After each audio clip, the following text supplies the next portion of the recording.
বন্ধুরা, আজকে আমি এসেছি নোয়াগাঁ জেলার নেমাতপুর থানার বেলগাপুর হাট। এখানে অনেকগুলা বটের গাছ আছে, প্রায় 150 বছরের পুরনো বটের গাছ। এগুলো আজকে দেখার জন্য এসেছি। এই যে বন্ধুরা, আপনারা দেখতে পাচ্ছেন আমার পিছনে শুধু বটের গাছ আর বটের গাছ, বিশাল আকৃতির বটের গাছ। বন্ধুরা, আজকে আমরা এসেছি নোয়াগাঁ জেলার বেলগাপুর হাটের প্রায় 150 বছর পুরনো বট গাছগুলি দেখার জন্য আমরা এসেছি। অনেক দূর থেকে এসেছি বন্ধুরা। আমরা এসেছি চাঁপাইনবাবগঞ্জ জেলা নাচল থানা থেকে। শুধুমাত্র এই বটের গাছগুলি দেখার জন্য আমরা এসেছি। বন্ধুরা, এখানে নাকি আগে বিশাল বড় হাট বসতো। এখানে জানা যায় যেখানে হাট যখন বসতো তো অনেক মানুষের ভিড় হতো এই হাটটিতে। এখন কি কারণে এই হাটটি বন্ধ হয়ে গেছে তা আমরা জানার জন্য এখানে এসেছি। এখানে আগে অনেক হাজার হাজার মানুষের আনাগোনা ছিল এবং হাটটিতে হাজার হাজার মানুষ আসা যাওয়া করত। এই জায়গাটি এখন পর্যটক কেন্দ্র হিসাবে চালু হয়েছে। বন্ধুরা, এখানে অনেক মানুষ ঘুরতে আসে দূর দূরান্ত থেকে এই বট গাছগুলা দেখার জন্য।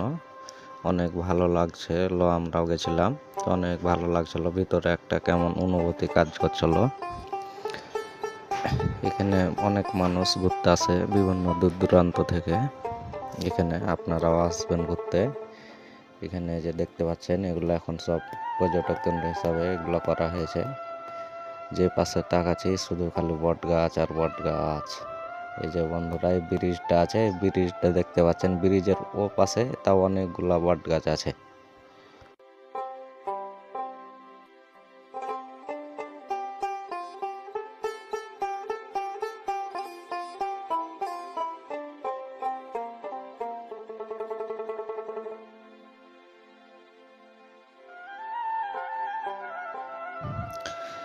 বন্ধুরা, এই হাটটি বন্ধ হওয়ার একমাত্র কারণ হচ্ছে এখানকার এলাকাবাসী আমরাকে বলছিল যে এখানে নাকি আগে অনেক লোক হতো, তাই এখন লোকের পরিমাণ কমে গেছে।